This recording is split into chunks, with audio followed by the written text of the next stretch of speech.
Chapter 7. A Memory. Ugh, Tom said. He woke up bleary-eyed and confused. He was in a white room. A big window on his left showed a gray and dreary sky over an empty parking lot. Tom rolled his head. On his right was a machine on wheels. Wires and tubes came out of it. He traced them with his eyes to find they were plugged into his arm. One of them led to a tube up his nose. Past the machine was another big window, but this one faced the hallway. Men and women in white coats and blue pants walked by. They all seemed to be in a big hurry. "I'm at the hospital," Tom realized. "There are doctors everywhere. They'll find out I'm an alien." He tried to move, but his hands and waist were buckled to the bed. He couldn't budge. "Oh no," Tom muttered. "They already know. They know what I am. They've tied me to the bed so I can't escape." Tom lay there and closed his eyes. He remembered all the warnings Mr. Flute had given him and his friends at the old orphanage. One hot afternoon when they were little, Tom, Garrison, and Herc were running through the sprinkler in the backyard.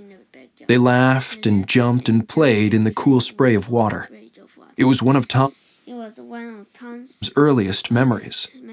Mr. Jinx and Mr. Flute sat on the back porch watching them. Mr. Flute smiled and shouted things like, "Great jump!" and "That looks fun, doesn't it, Mr. Jinx?" Mr. Jinx just nodded and rocked in his chair. Then Garrison tripped. His foot caught on the sprinkler and he sprawled across the lawn. His knee struck a rock. "Ow!" he cried out. "Owie!" Mr. Flute and Mr. Jinx jumped from their chairs. Herc and Tom just stood there, watching. Tom remembered sucking his thumb as he watched his friend roll around on the grass in pain.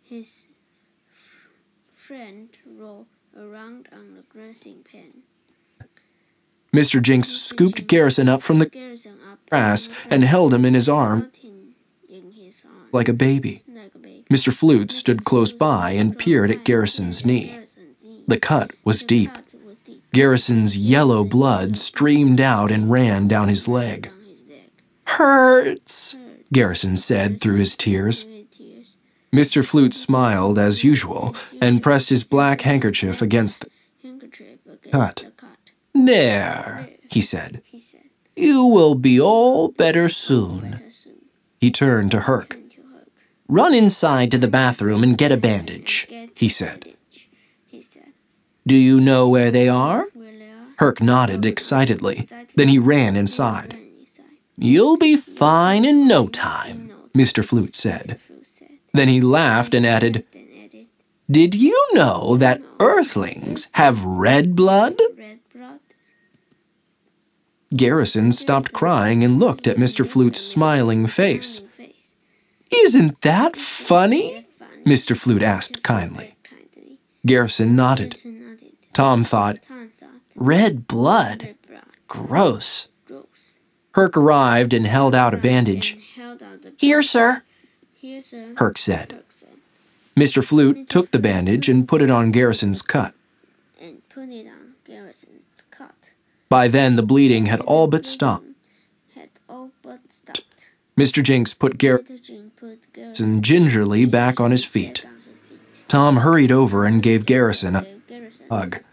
The three boys stood together at Mr. Jinx's and Mr. Flute's feet. "Boys," Mr. Flute said, "we're very different from the other people in Raven's Pass. Did you know that?" The three boys nodded. "In fact," Mr. Flute said as he put his arms around the boys and led them inside, If an Earthling had been here and singing Garrison Fall, we would be in big trouble. How come? Tom asked. He looked up at Mr. Flute eagerly. Come with me, Mr. Flute said. I'll try to explain. Mr. Flute led the boys into the kitchen. Mr. Jinx followed and went to the freezer. He pulled out 3 ice pops. The boys ran to Mr. Jinx and each grabbed a pop. Because, Mr. Flute said as he sat down at the kitchen table, they would have seen his yellow blood. So? Herc said. He sloppily devoured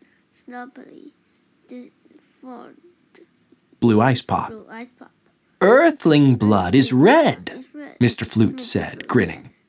Before long, a team of Earth scientists would take Garrison from us and start doing experiments on him. Experiments? Tom stuttered. Experiments, Mr. Flute corrected. He took a deep breath. If something like this happened to you, Tom, they might even cut you open. Garrison cringed. Herc struggled to swallow a big chunk of his ice pop. Tom's eyes went wide and he sniffled. Cut me open? He repeated. His eyes filled with huge tears. Mr. Jinx coughed. We're upsetting Mr. Jinx, Mr. Flute said. He stood up. The point is, boys, whenever you are in trouble, any kind of trouble at all, you come right to us, okay? He leaned down and put a hand on Tom's shoulder. If you're ever hurt, you come right to Mr. Jinx and me, Mr. Flute repeated. Tom nodded. Okay, he said.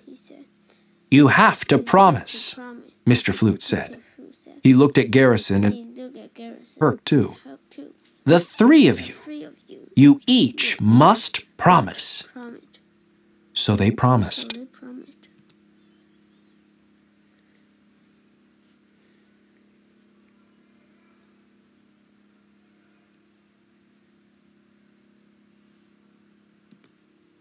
Tom opened his eyes.